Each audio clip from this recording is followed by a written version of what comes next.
Assalamualaikum warahmatullahi wabarakatuh.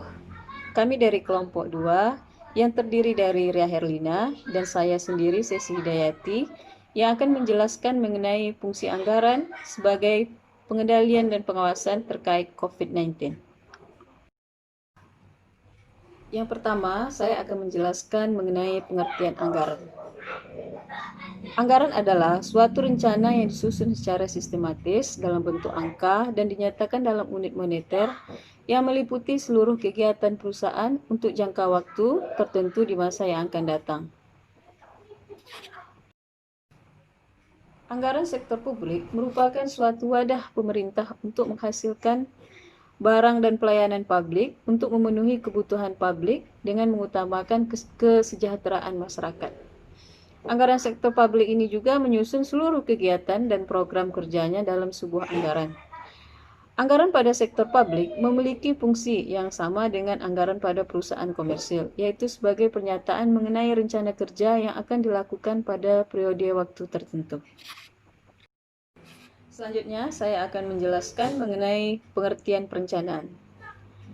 Perencanaan adalah sebagai suatu cara bagaimana mencapai tujuan sebaik-baiknya dengan sumber-sumber yang ada supaya lebih efisien dan efektif.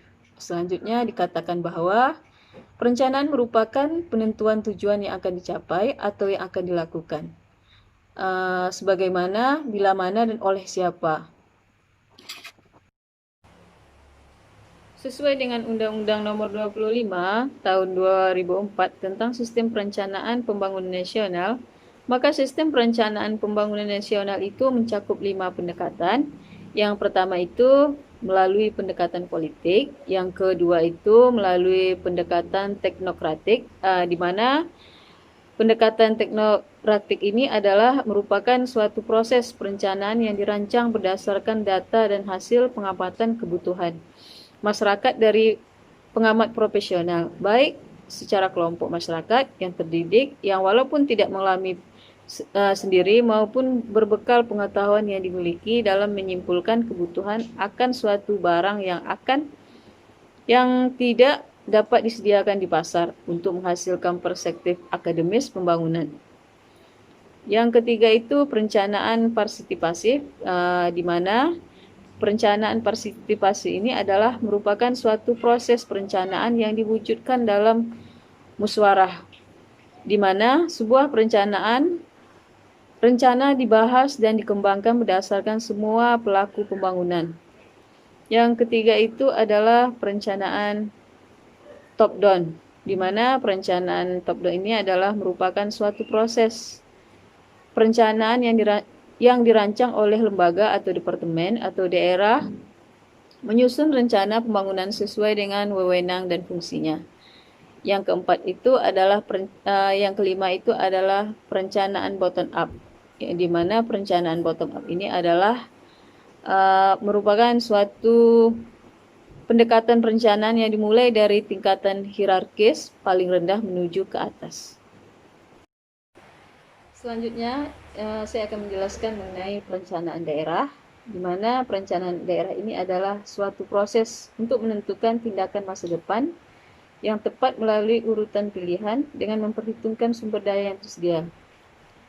Pembangunan daerah adalah pemanfaatan sumber daya yang dimiliki untuk peningkatan kesejahteraan masyarakat yang nyata, baik dalam aspek pendapatan, kesempatan kerja, lapangan usaha, akses terhadap pengambilan kebijakan, berdaya saing, maupun peningkatan indeks pembangunan manusia.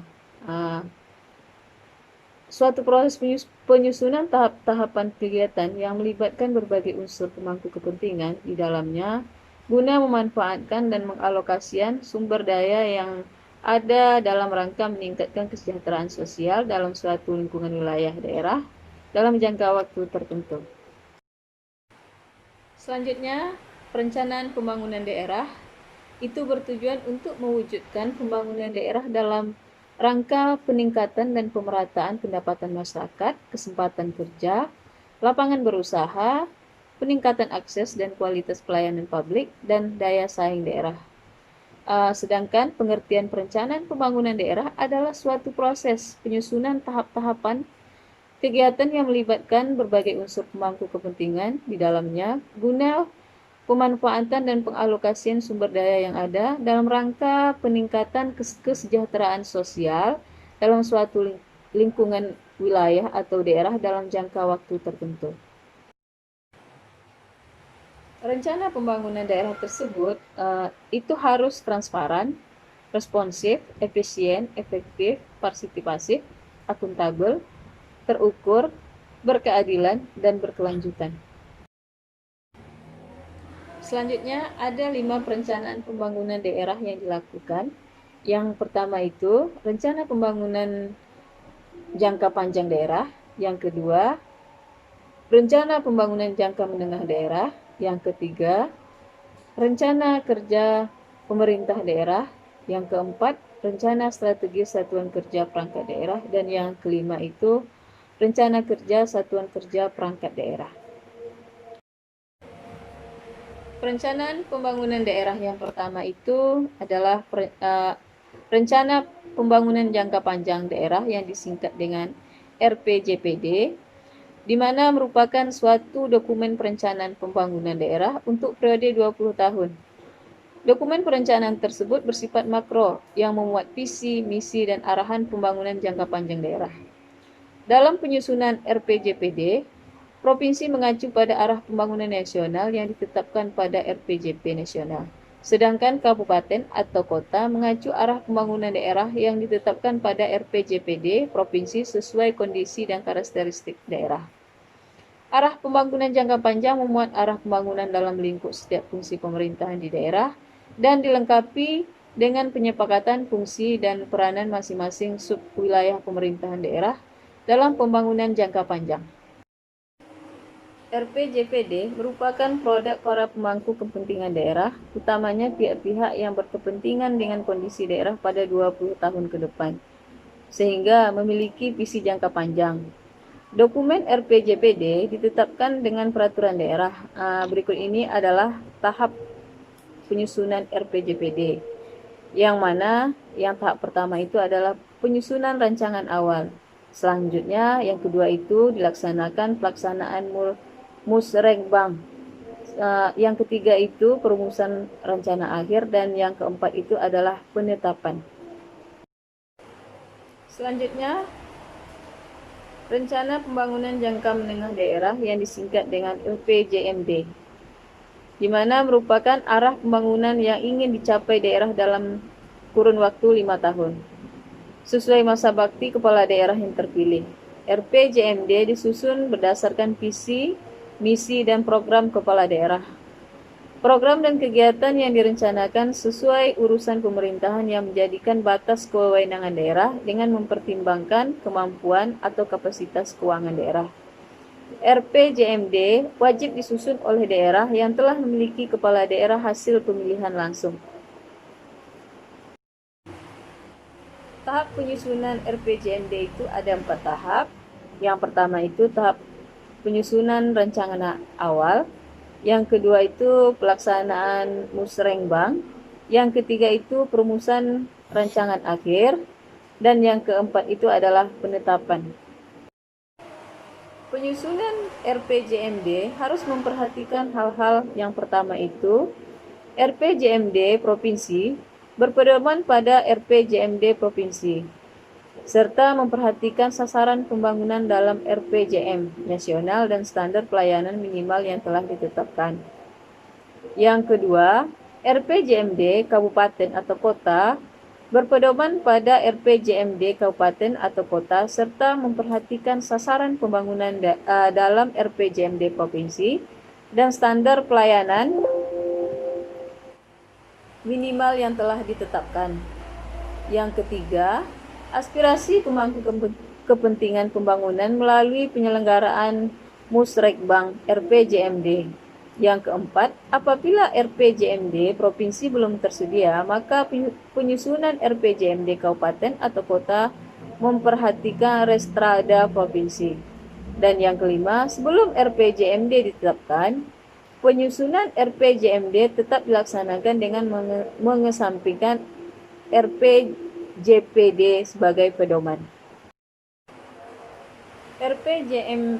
D. Memuat visi misi arah kebijakan keuangan daerah, strategi pembangunan daerah, kebijakan umum dan program satuan kerja perangkat daerah, lintas satuan kerja perangkat daerah, dan program kewilayahan disertai dengan rencana kerja dalam kerangka regulasi dan kerangka pendanaan yang bersifat indikatif. Di samping itu, RPJMD juga memuat deskripsi kinerja pembangunan pada tahun akhir periode sebelumnya dan deskripsi. Berikut ini bisa kita lihat di slide. Ini adalah alur rencana pembangunan jangka menengah daerah yang disingkat dengan RPJMD. Selanjutnya, rencana kerja pemerintahan daerah yang disingkat dengan RKPD. RKPD ini merupakan rencana pembangunan tahunan pemerintah daerah. RKPD wajib disusun oleh daerah sebagai landasan dalam penyusunan anggaran pendapatan belanja daerah.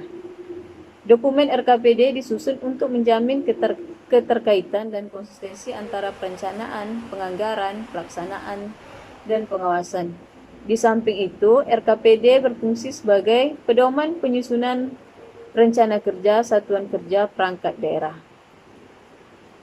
RKPD memuat rancangan kerangka ekonomi daerah, prioritas pembangunan dan kewajiban daerah, rencana kerja dan pendanaannya yang dilaksanakan langsung oleh pemerintah daerah maupun yang ditempuh dengan mendorong partisipasi masyarakat, serta deskripsi kinerja pembangunan pada tahun sebelumnya.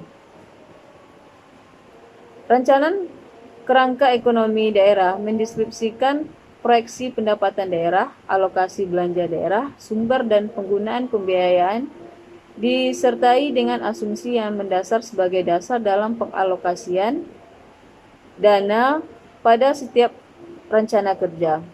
Prioritas pembangunan daerah merupakan kebijakan yang dipilih sebagai strategi untuk mencapai sasaran hasil yang diinginkan dicapai pada akhir periode pembangunan jangka menengah. Sedangkan kewajiban daerah merupakan strategi untuk mencapai sasaran sesuai dengan standar pelayanan minimum yang telah ditetapkan. Rencana kerja menerjemahkan prioritas pembangunan, berisi program dan kegiatan yang dilaksanakan oleh SKPD, serta sasaran, hasil dan keluaran yang akan dicapai pada akhir tahun rencana berdasarkan SPM, maupun sebagai upaya mencapai sasaran akhir pada periode pembangunan jangka menengah. RKPD disusun dengan mengikuti pendekatan baru dalam penganggaran sebagaimana yang diamanatkan dalam peraturan perundang-undangan. Pendekatan baru tersebut mencakup 3 hal. Yang pertama itu penetapan kerangka pengeluaran jangka menengah, yang kedua itu penetapan penganggaran terpadu, dan yang ketiga itu penerapan penganggaran berbasis kinerja. Tahapan penyusunan RKPD itu ada 4 tahap, yang terdiri dari yang pertama itu penyusunan rencana awal, yang kedua itu pelaksanaan musrekbang, yang ketiga itu perumusan rencana akhir, dan yang keempat itu penetapan. Selanjutnya, rencana strategi satuan kerja perangkat daerah merupakan dokumen perencanaan SKPD yang berjangka waktu 5 tahun, disusun dalam rangka pengoperasionalkan RPJMD sesuai tugas dan fungsi masing-masing SKPD, sesuai bidang urusan yang menjadi wewenang daerah.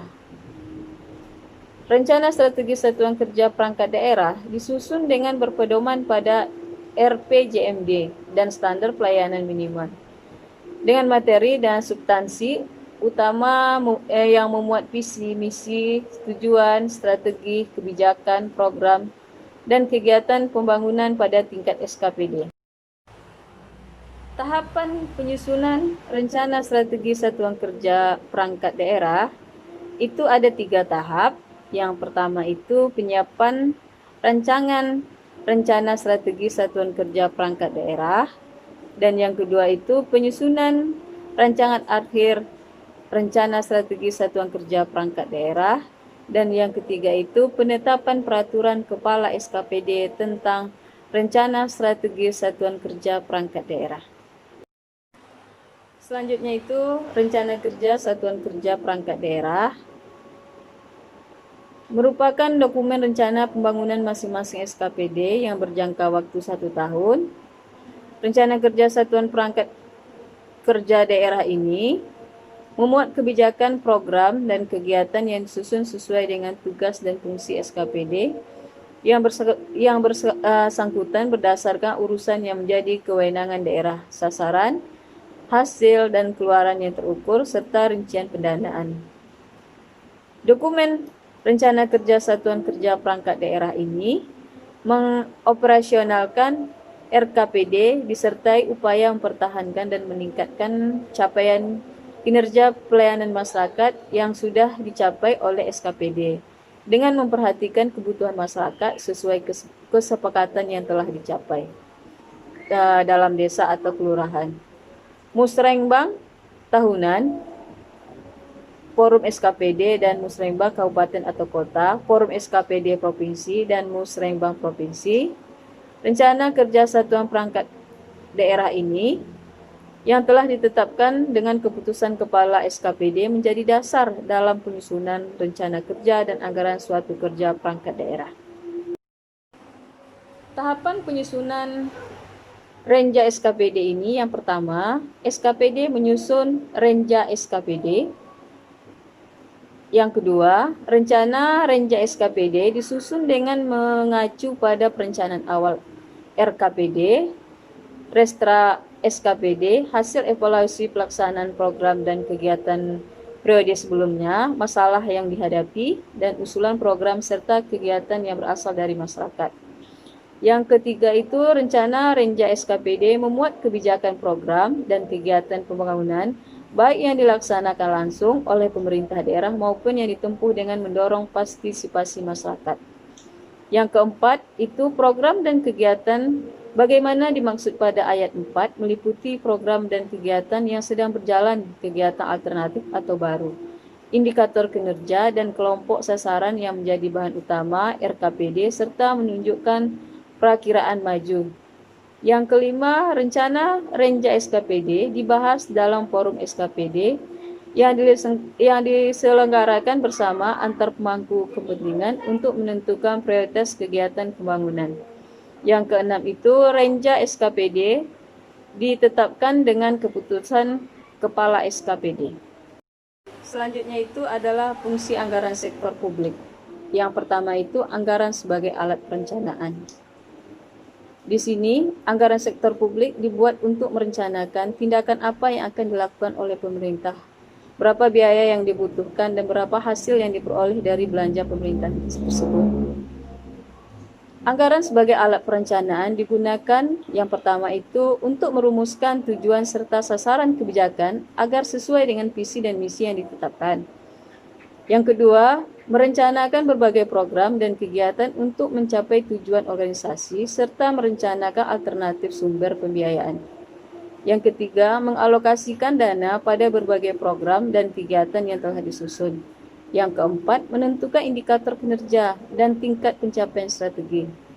Selanjutnya, yang kedua, anggaran sebagai alat pengendalian atau kontrol tol, di mana sebagai alat pengendalian, anggaran memberikan rencana detail atas pendapatan, pengeluaran pemerintah agar pembelanjaan yang dilakukan dapat dipertanggungjawabkan kepada publik.